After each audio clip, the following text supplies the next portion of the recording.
Hello, this is my presentation on nutrition and pregnancy, and it's specifically targeted towards the African Caribbean community that are living in Luton and Bedfordshire. So my population that I'm focusing on is the African Caribbean pregnant women that are living in Luton.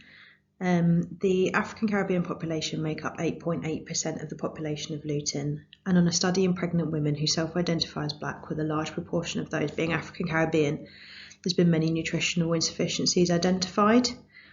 Now the rates of these are shown on screen at the moment, but just going through it, so folate deficiency is associated with neural tube defects, and it can be protective when it comes to preeclampsia in pregnant women.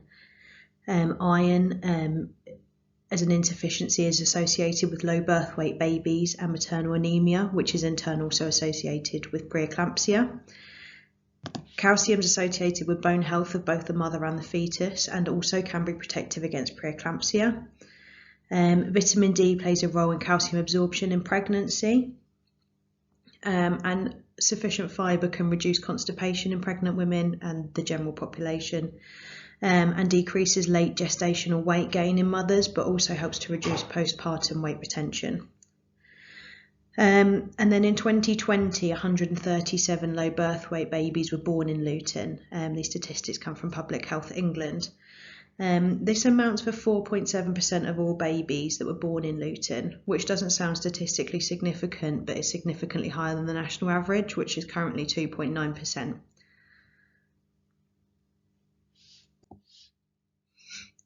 So from this, which issue should we be focusing on?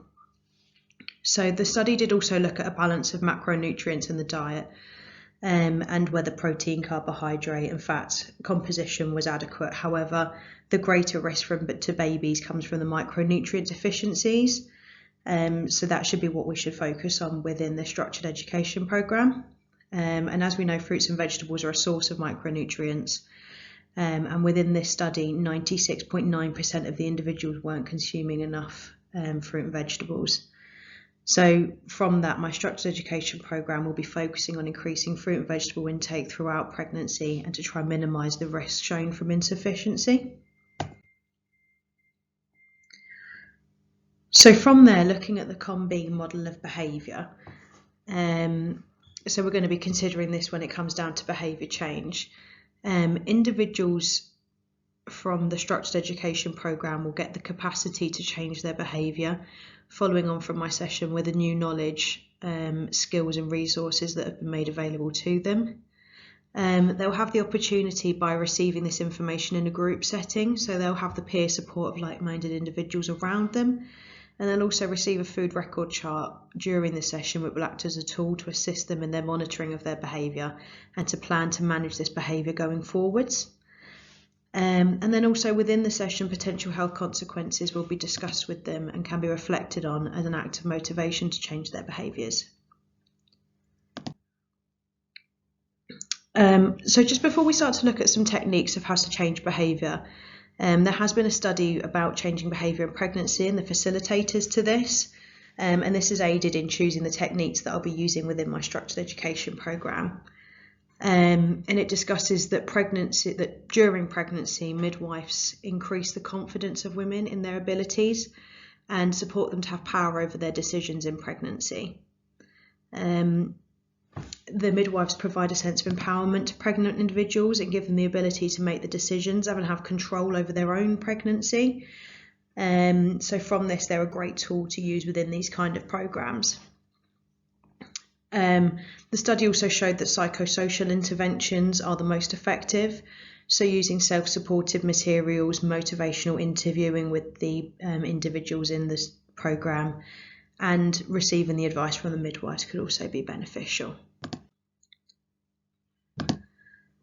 So then, looking at the theories for behaviour change, the knowledge, attitude, behaviour model works by providing knowledge acquisition, a belief generation and behaviour formation, and in theory this would work quite well for a structured education programme. However, it hasn't been shown to be the most beneficial in a nutritional situation, so that's not going to be the one that we're going to be using, but it has been considered.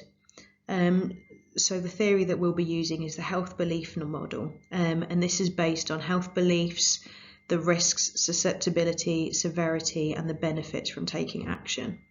The self-efficacy and the cues to action as well. This theory would be better for my structured education programme, as education of risk can be provided, the benefits of action and the tools to change their actions can also be provided within this session. And then moving on to the behaviour change techniques that we'll be using. So we'll be using the self-monitoring of behaviour, as individuals be required to monitor the behaviour that they're currently doing, recording it, and then using the same tool to then plan for their behaviour change going forwards. And then both a credible source and information about health consequences will be done at the same time. So a midwife will be present during the session, and she or he will be there to discuss low birth weight babies and birth defects with the expectant parents, and they will emphasise the importance of avoiding the health risk to both mother and baby. And if the group are willing, then the midwife will be able to discuss her lived experience, just to emphasise these risks, to make them real and to make it seem like these can actually happen and they're not just horror stories that people hear about happening. So now we're going to be moving on to the structured education programme. So this session will be part of this Flying Start Luton programme on part of their pregnancy club sessions.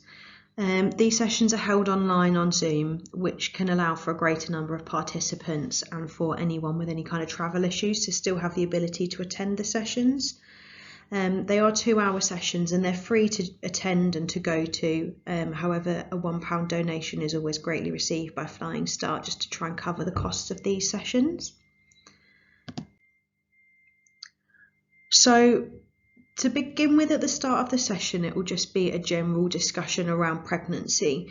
We'll start off with a bit of an icebreaker. So for everybody that's attending the session to introduce themselves, and just a little fun thing to do is for everyone to say either a craving that they've been having during pregnancy or a food that they're most looking forward to enjoying once their baby's been delivered, just to sort of break us into the session and get everyone familiar with each other. So then within part of this session, we'll be discussing what the group's currently eating and drinking, what's normal for them, if they have any common meals or snacks that they're currently having, as we'll need to keep this in mind for later on in the session to relate back to on increasing our fruit and vegetable intake and how we can implement that into our normal day-to-day lives. And then just the last bit around this discussion is we want to find out what their current knowledge is around nutrition and pregnancy, just so that we know what point we're starting from, so we can start to build the knowledge on from that point. So then following on from that start discussion, we'll then want to use the technique of using a credible source and discussing natural consequences by bringing in a midwife to discuss the low birth weight babies, birth defects and health risks to mothers, of which can be nutrition related. As discussed before, if the group are comfortable, then maybe the midwife could give an example of something that she's experienced, just so that this information is put into context and it makes the individuals that are attending the session more aware of these are real things that can happen, and these are things that can happen and are nutrition related to their pregnancies. Within this part of the discussion, I still would want to be present or have another dietitian present to just give some more reassurance and make them aware that we'll be discussing tools and finding ways that we can avoid this from happening or from minimising the risk of this happening during their pregnancy. So then after the midwife has given this talk about the issues that can happen during pregnancy, we'll then want to start to give an education around nutrition and pregnancy and build upon the health consequences that have been discussed by the midwife. We'll discuss the micronutrient involvement in the health consequences and talk about different fruits and vegetables that can be added to the diet to ensure that there is still a sufficient intake. And at this point, we'll start to look at the foods that we discussed at the start of the session, the meals that the individuals are commonly eating and how we can add some more fruits and vegetable into these. It would also be quite beneficial at this point to start to show both the original Eat Well guide and other minority Eat Well guides, and in this case the African Caribbean Eat Well guide, just to show what proportion of their meal should be made up of fruits and vegetables.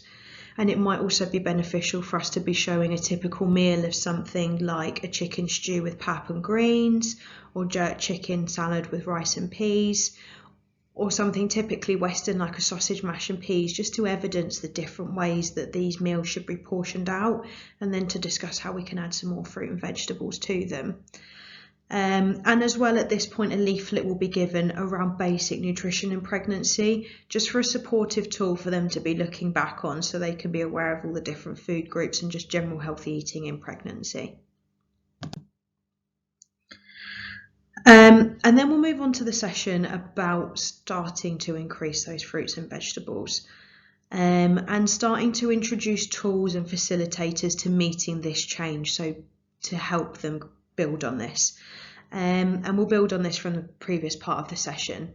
So we're going to start to discuss some apps that are available that show when you put in your baby this week is 13 weeks old, it can show a comparison to a fruit or vegetable counterpart. And there's also a how big is your baby sheet that will be shown during the session that looks like this. Quite hard to see on this recording, but the sheet provides the ability, it's got numbers and says here, say like at 19 weeks, my baby is the size of a mango. So it starts to give you some ideas and fruits and vegetables that your baby is the size of. And it will be a really good idea at this point, just as a fun tool, to be saying, what fruit, my baby's the size of a mango this week, so let's try and eat some more mangoes. Just to try and use that as a tool to give different ideas of different fruits and vegetables that they can be giving. And using that, there'll then be a tool that can be used that has been created, and I'll show an example of this on the next slide. It's called This Week's Fruit and Vegetables, and this is just a tool for self-monitoring of behaviour and to allow individuals to forward plan their fruit and vegetable intakes. So as discussed, this is an example of this tool here. So this tool just shows how this could be filled in, and this isn't to be a meal planner or to note down everything that has been eaten. Although if the individuals were to find that useful, then please use that in that way. But this is more just to track the 5 portions of fruit and vegetable that have been eaten throughout the day. And it can be also used to forward plan for the following week. So looking at this example here, so we've got on Monday we had a melon that was eaten at breakfast time, the lettuce and tomato at breakfast time. So as I say, it doesn't have to be the meal. This could be a chicken sandwich with lettuce and tomato in the sandwich. We don't need to know the rest, and it's just a monitoring thing for them to be aware of the different portions that they're having. And then with dinner they might have had some courgette and onion. So that's just to sort of break it down throughout the day for them to be able to see the different portions that they've had and note them down and be more aware of them. And then to be aware in the forward planning, there's the little tool on the right hand side that says this week my baby is 26 weeks. And this is where we can refer back to the how big is my baby sheet. So as we discussed, let's say we're currently 19 weeks pregnant, we'd put this week my baby is 19 weeks in there. And then our fruit and vegetable comparison this week is a mango. So at this point we want to be saying, so how can we want to be trying to include mangoes this week. And then we can use this to then, underneath that, we've got that shopping list, just so that we can start to forward plan for the next week. And there's also some family suggestions. So let's say the partner quite enjoys peas. We could be putting peas in that section so they know to add that to the shopping list for next week. So now we'll be at the end of our session. We've included all the tools, we've given all the education, so at this point we'll just be checking back in with the group and discussing how they're going to implement these tools into their lives, and then just going back to them and just checking that if they have any last questions, if there's anything else that we can be doing for them, or if there's any further tools or resources that we could be directing them onto if they've got any other questions. So that will be it. If you have any further questions, please do let me know.